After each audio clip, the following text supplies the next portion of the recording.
Rav Shagar talks in his writings about love and about romance. In Hebrew, he actually uses the word romantica. He also uses the word brit, covenant with somebody. And one of the things he struggles with and he talks about is that, the Western value today of love is all about, falling in love and this very strong sense of excitement in a relationship, which he phrases as, a person standing zemul zeh, a person in front of you, and you're looking in their eyes, and there's this very deep romantic side.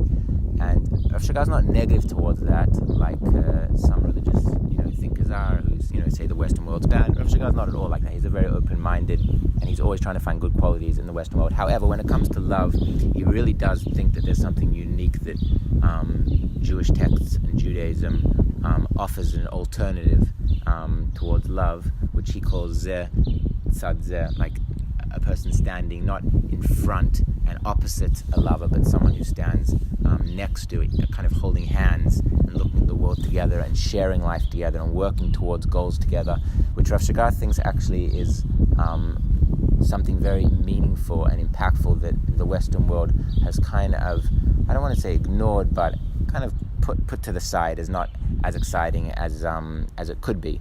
And he has this amazing phrase where he says that he wishes we could see the Orthodox, normal Jewish marriage as avant-garde, as like the rebellion of saying, you know what, I will commit to somebody, and I'll be, he even uses the word friar, which is hard to translate. We've discussed a little bit, loser.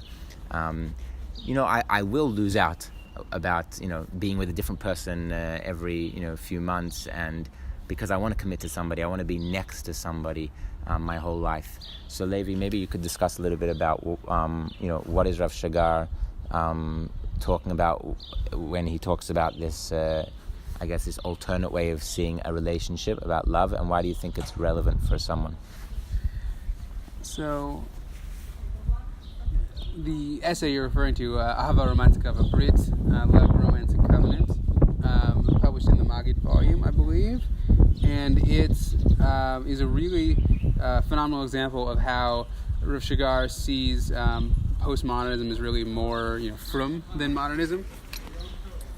And he talks about what he calls modern love, where you're face to face with your lover, and it's all about self-expression and helping the other person realize their self, and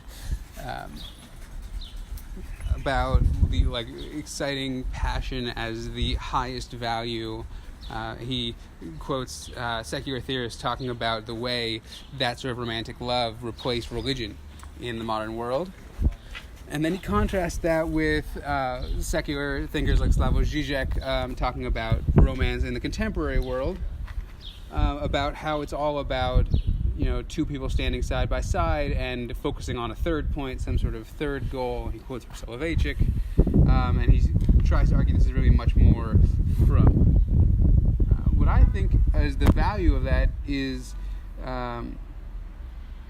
it's hard for me to say there's a value for a contemporary person, because I don't necessarily feel like this is, a fact that people are somehow inherently different nowadays about this. But I really think that the face-to-face love as a form of self-expression and self-realization runs out at a certain point in time. That as you're constantly trying to feel passion and fulfill yourself and realize yourself, and that it doesn't generate more love, and that's the very common phenomenon of the spark dying, as contemporary pop culture puts it. I think the model of two people working together on some broader project, I think Rav Shagar talks about building the Jewish family as that broader project, really is a very different model of how love works. That love there is what I call an emergent phenomenon. It emerges in the process of working closely together and becoming more intimate with each other. And part of what Rav Shagar really sees there also is that when you're face to face with a person and constantly trying to be the best, put forward your best face and also see into the truth of the other person, it's a very weird relationship. Both you're trying to be as real as possible, but also not have any flaws. And he feels very difficult to be intimate that way because it's too interrogative. So he feels real intimacy is achieved through familiarity, through just being in proximity for such an extended period of time and working together so closely that you come to know each other intimately without having actively attempted to do so. I think Rav Shagar's attitude towards love is in many ways parallel to his attitude towards religion and Judaism, in the sense of his move away from religion has to be always about, the existential excitement.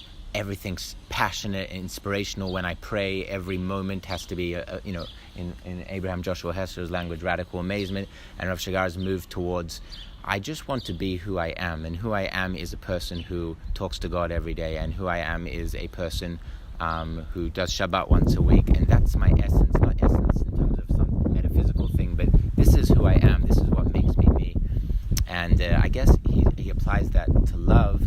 And in some ways it's very attractive to me, even though I grew up kind of like you, watching pop culture and being involved in, every single romantic comedy is about falling in love, which is, again, not a bad thing. Rosh Hashanah's not putting it down, but I agree with you. It's not that it runs out. Obviously you could be with another partner all the time and that way it runs out, but maybe there's even there's something waiting for you